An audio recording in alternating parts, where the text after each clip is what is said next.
subsidiary 1, 2, 3, 4, 5, 6, 7, 8 in different countries.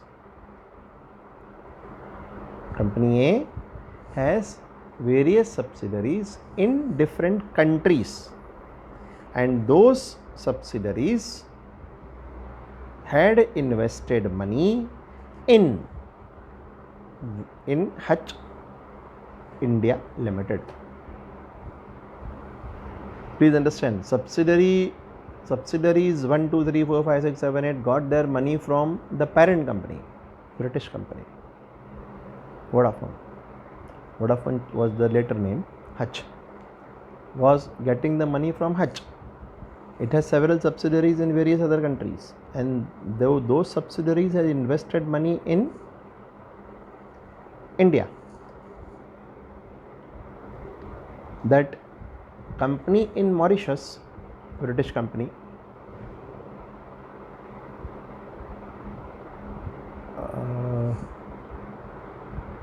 Singapore company, had only one share which had invested in the shares of Indian company. What happened was that one share,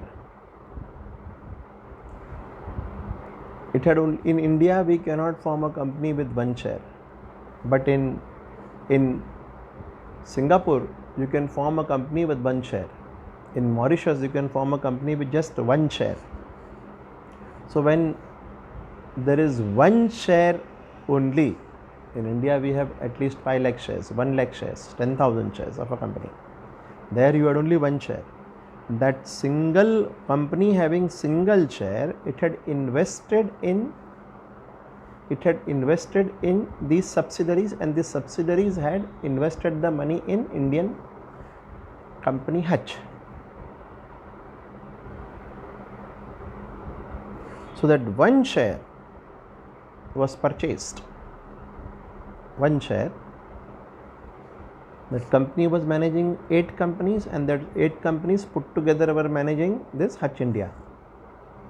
So that one share was sold by that shareholders holding one share in that company.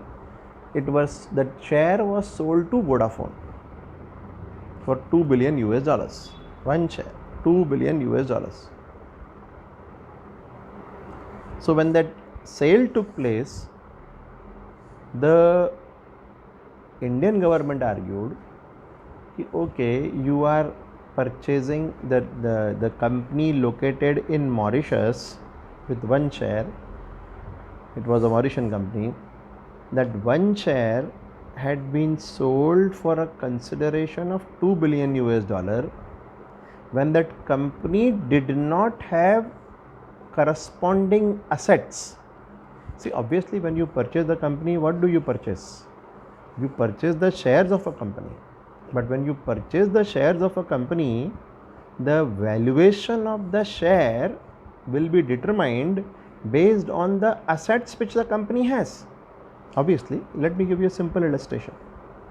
So before I continue with this, let me give you a simple illustration. Supposing you want to purchase HPCL or BPCL. Now HPCL has more than 3,000 outlets, more than 3,000 petrol pumps in India. It has a huge refinery. It has so many offices in India. So you don't purchase those 3,000 outlets or those various offices or the refineries. You don't purchase them. You purchase the share of the company. So when you purchase 51% or more shares in HPCL, you are able to acquire the right of managing these assets. Please understand, assets, these petrol pumps, offices, refinery, does not belong to the shareholders. It belongs to the company only. Shareholders may be A, B, C, D. They may change to PQR. Ownership of the assets remains with the company only, but it is only the control and the management over the assets which changes when the shareholders change. Getting it? A company may have shareholders A, B, 1, 2, 3, 4, 5, 6, 7, 8, 9, 10. all those shareholders may change. 11, 12, 13, 14, 15, 16, 17, 18, 19, 20 may come as shareholders. Assets of the company remain the ownership of the company only. Now let us come to how those 10 shareholders, 1 to 10, how do they sell their shares? Obviously, if the share is listed in the stock market, they will sell their shares at the price listed in the stock market. But if the shares are not listed in a stock market, for example, of a private limited company, then how will you determine the value of those shares? Supposing there are 10 shareholders in ABC Private Limited, and 10 of your friends want to purchase the shares of 1 to 10 shareholders. 10 of your friends want to purchase the shares of the 10 shareholders of ABC Private Limited. Now, how do you determine the valuation of the shares of ABC Private Limited? Obviously, by the composition of the assets of ABC Private Limited. You will see the balance sheet of ABC Private Limited. What assets does it have? You will determine the market value of the assets. It may have fixed assets. Fixed assets, as you are aware, appreciates in value. Fixed assets appreciate in value. So you will determine the market value of the assets, total market value of the assets, minus outside liabilities, that is the net worth, divided by number of shares, is the value per share. Getting it? So market value of the assets will always be factored into in the determination of the price of sale of shares. To revise, if there is a company which is not listed on the stock exchange, how do you determine the value of the shares of that company? You will see the assets of the company. Assets are showing the book value. You will determine the market value of those assets. For example, a company may have purchased 30 years back an office for rupees 5 lakhs. 30 years back for rupees 5 lakh. Now that office market value, the cost was 5 lakh. WDV may be rupees 2 lakhs. But the market value of that office may be 5 crores. So if you are a shareholder of that company and if you are wanting to sell the shares, will you be contented with the valuation of this property only at rupees 2 lakhs, the book value? No. You will say, yes, my company has assets. Book value is 2 lakh, WDV is 2 lakh, but the market value is 5 crores. So if you want to purchase my shares, consider this office premises at rupees 5 crores. And accordingly, total assets will be determined minus the outside liabilities. Total assets, market value minus total liabilities. Generally at book value only is sufficient. Liabilities at book value. Total assets, market value minus total liabilities at book value will give you the net worth divided by number of shares, that will be the value per share. Coming back to Vodafone, this is exactly what they did. Please understand that one company has 10 subsidiaries. There were no activities, in a way, economic activities. Not much of an economic activity ever took place in those subsidiaries. Neither was there any sizable economic activity even in the parent company. The company was formed only for this purpose. So these subsidiaries had invested money in Hutch India. That was the only company which was running. That was the only company which was making profits. It had a huge market. Now please understand, India has a huge market, 130 crores that we are. that population 130 crore, that much population is not available in the whole of Europe as a continent, hardly. So 130 crore is not available to them in the whole of Europe. So they have a huge market here. So therefore, when you want to, let us say, compete with Hutch India, marketing in India, as it was known, Vodafone was known earlier as Hutch. If you had to compete with Hutch, you have to become that big. If you want to purchase HPCL, you should be, if you want to compete with HPCL, you have to be as big as HPCL, otherwise HPCL will not allow you to survive. Similarly, if you want to compete with Hutch in telecommunication business, you have to be that big. If you are not that big, you purchase HPCL or you purchase Hutch. That's what they did. That's what Vodafone did. So please understand, Indian government said कि your parent company has no activities, no business activities, it has only put in the money, one share, let us say to give you simple illustration, 10 lakh rupees, one share, you have invested this 10 lakh rupees, come to the balance sheet asset side of that single share company, Mauritian company, 1, 2, 3, 4, 5, 6, 7, 8, 9, 10 companies, 1 lakh rupees, 10 lakh rupees is received as share capital, 1 lakh rupees is given to 10 subsidiaries located in 10 different countries. Now what do those 10 different companies do? Those companies invest money, 10 lakh rupees, 1 lakh per share, 1 lakh per company. If they are investing in Hutch India, 10 lakh rupees they invested. For years they allowed it to do business. Hutch India, you are aware, Hutch has a very big, Hutch now Vodafone has a very big share of telecommunication market, very big share. That time it was still bigger because there was much less competition then, 2006, 2007.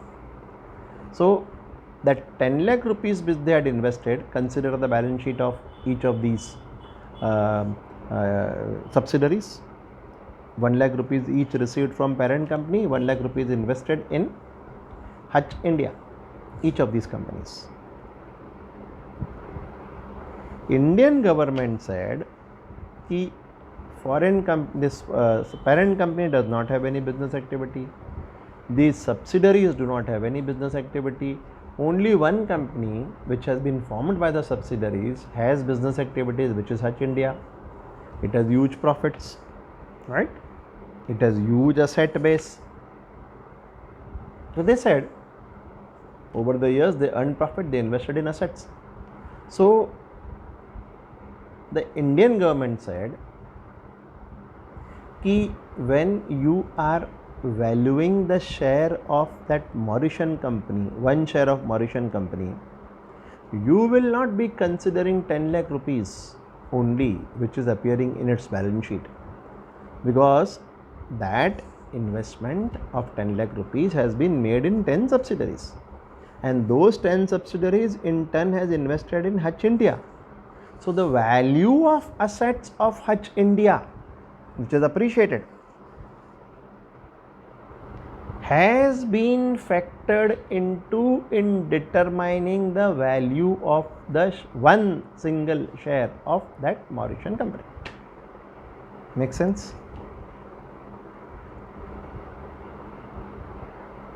Assets of the subsidiary, investment of the subsidiaries have been made in India, and this Indian company has been doing business years together. It has built up its own asset base, it has made its profits, it has taken loans, it has invested, it has a big business, it has made huge profits. So the assets have multiplied.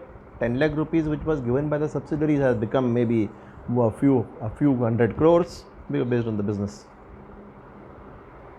So Indian government said कि when you are valuing the single share of that company, Mauritian company, you are factoring the assets held by the Indian company, because Indian company in itself, ठीक है, they may be it may have a different existence legally speaking, but it is controlled by the subsidiaries, and subsidiaries are controlled by that by that Mauritian company. which has a single share.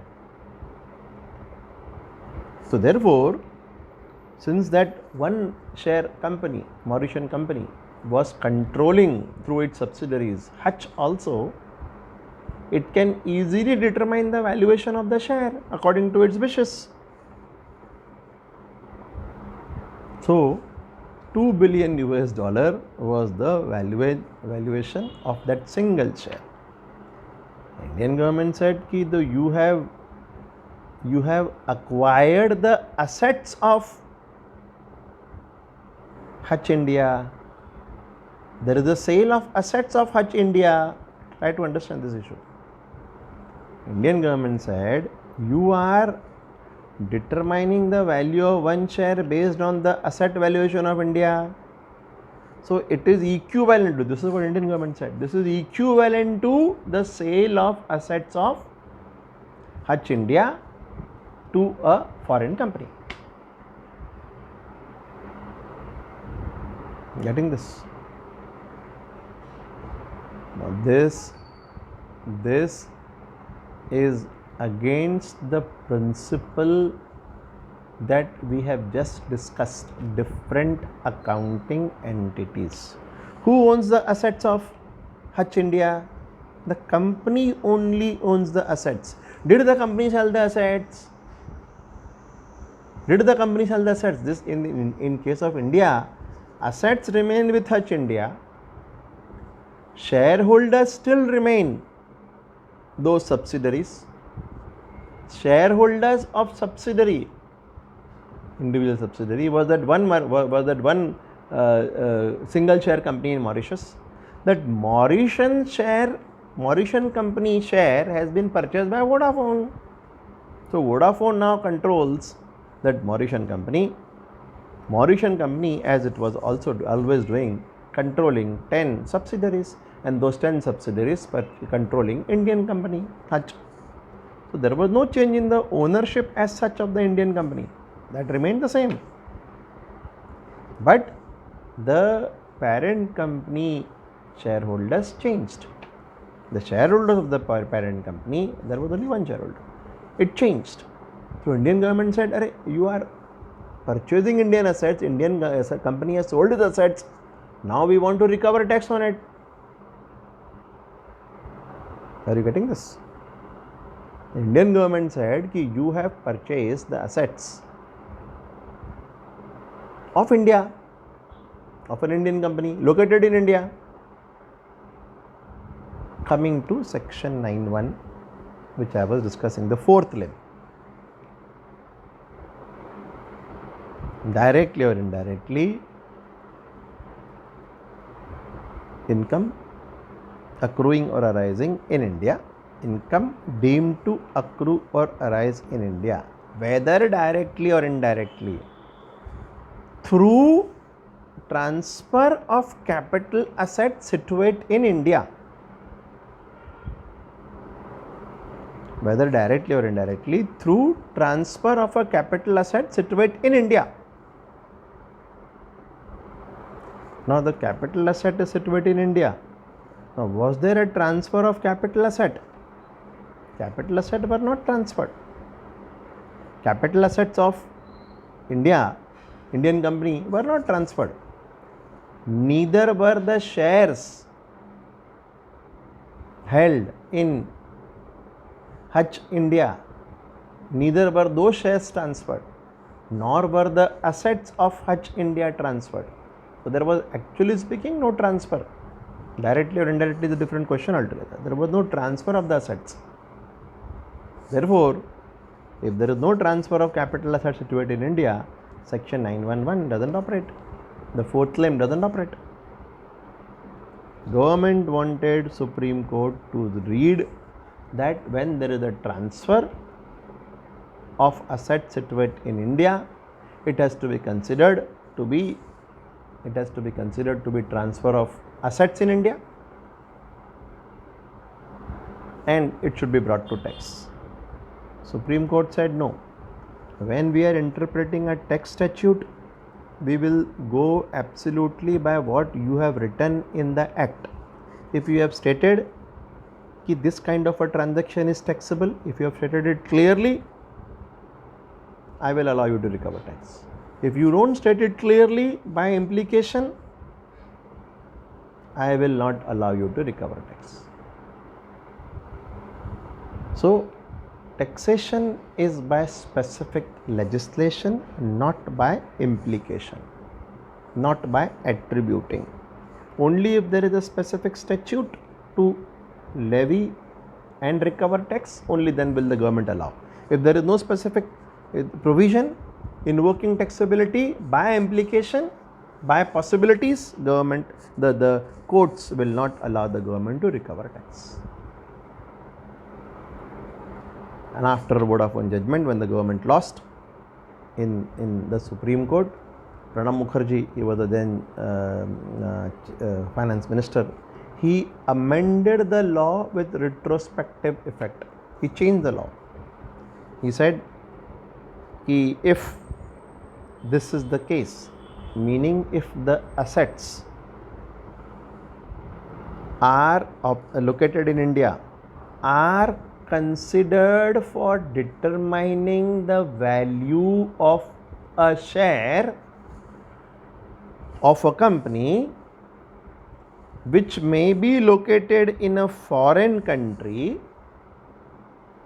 but if the valuation of that share of a foreign company derives its value from assets located in India, we will consider that that share is located in India. Share of that foreign company is located in India. Please understand. Deriving the value at your level, this may not make much of a significance. Bombay University will never ask a question based on this. It has never asked even till this date, so it will never ask in the times to come. But you should know.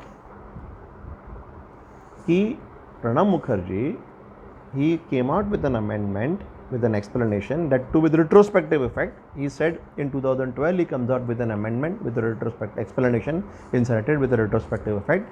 He says if there is a foreign company having its shares and it has sold those shares, if the shareholders of a foreign company have sold those shares, and if the shares of that foreign company derives its value from the assets located in India, as it happened in Vodafone case,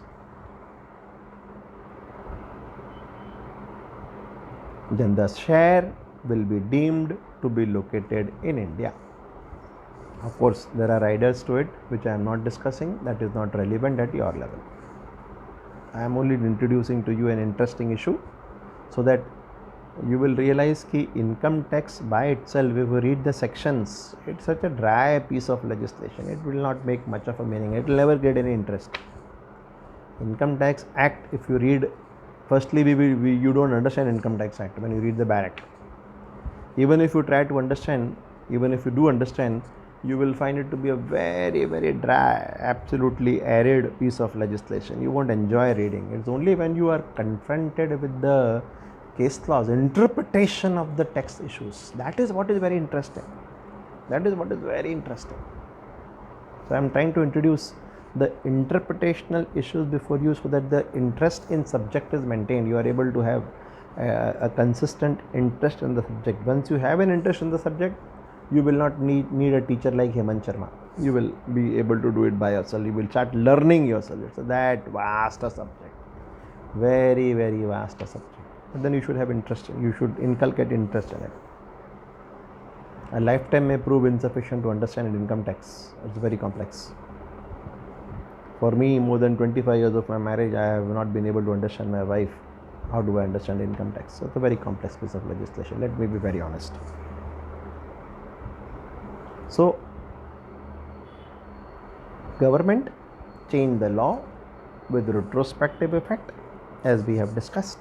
If a share derives value from assets located in India, it will be considered that the share is located in India, and accordingly sale of that share will attract taxability in India, income deemed to accrue or arise in India. Against this, of course, Vodafone is an international company.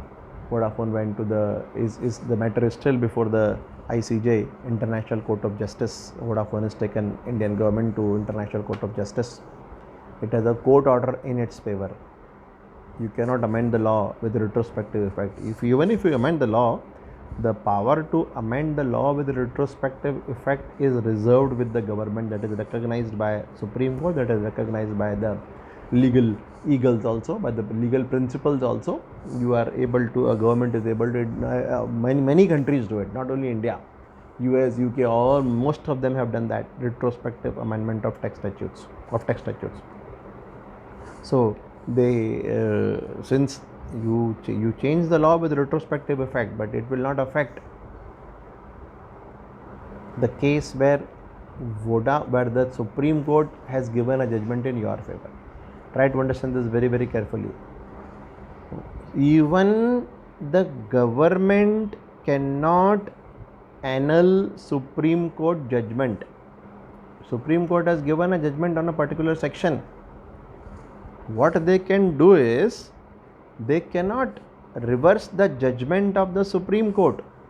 They can only make amendment to the section so that the judgment does not carry weight for the later interpretation. Try to understand this. What I am trying to say is that once Supreme Court has given a judgment, the government, the executive, the legislation, the parliament cannot reverse that judgment. If they do not like that judgment, if they don't want to act on that judgment, they may change the law in such a manner that they introduce the provision that they want in the law. But the judgment cannot be invalidated. They cannot say the judgment of Supreme Court is not acceptable, but it is useless, we are discarding it. No, that they cannot do. Judgments of the courts have their own value. You cannot reverse the judgment of a court. If you have to make an amendment, you make an amendment to the law. You cannot annul, you cannot abrogate, you cannot cancel the judgment of a court. That's not the power available with the government. So Pranab Mukherjee made an amendment to the law with retrospective effect. But that amendment to the law will not apply to Vodafone, because Vodafone already has a court judgment in its favor prior to the amendment. Yeah, other cases like Vodafone, there are other cases also similarly situated, where the courts had not pronounced a judgment after the amendment with retrospective effect. They may have a problem. They have a problem because the law has changed. The Supreme Court will not be able to apply this Supreme Court Vodafone judgment in those cases because the law has changed. That is okay. Are you getting it? So Supreme Court judgment is the law of the land. You cannot reverse the judgment of a court. You can change, you can amend the law so that the judgment does not bear any relevance. It's a different question altogether, but you cannot reverse the judgment. You cannot say the judgment is abrogated, cancelled, annulled. No, government cannot do this. I hope I have introduced. There are other provisions also: royalty, fees for technical services, SEPs, significant economic presence, poem, place of effective management, relevant in section 9. But then for your syllabus, all those things are not covered. They are very interesting issues. As the government matures, as we mature, as the government matures, as international OECD, Organization for Economic Cooperation and Development, an international body, as the UN comes out with amendments to the tax provisions, so also does the Indian government come out with various amendments. Section 9 sees various amendments. This was one issue which I wanted to discuss with you about section 9. This, I think, should be sufficient for section 9 at your level. Should you have any issues, you are always free to discuss those issues with me, whether related to your subject or otherwise. That will not be the issue. If it is interesting to you, you can always call me up. Not a problem at all. Even if you are doing some professional courses, CA, CS maybe, you may refer to me for income tax. Not a problem at all. Next class, I will do with you maybe exemptions, where I will compare with you what is an exemption, what is a deduction, right? I will also compare with you what is an exempt income, what is a non-income. Exempt income versus non-income. Effect may be the same. Exemption versus deduction.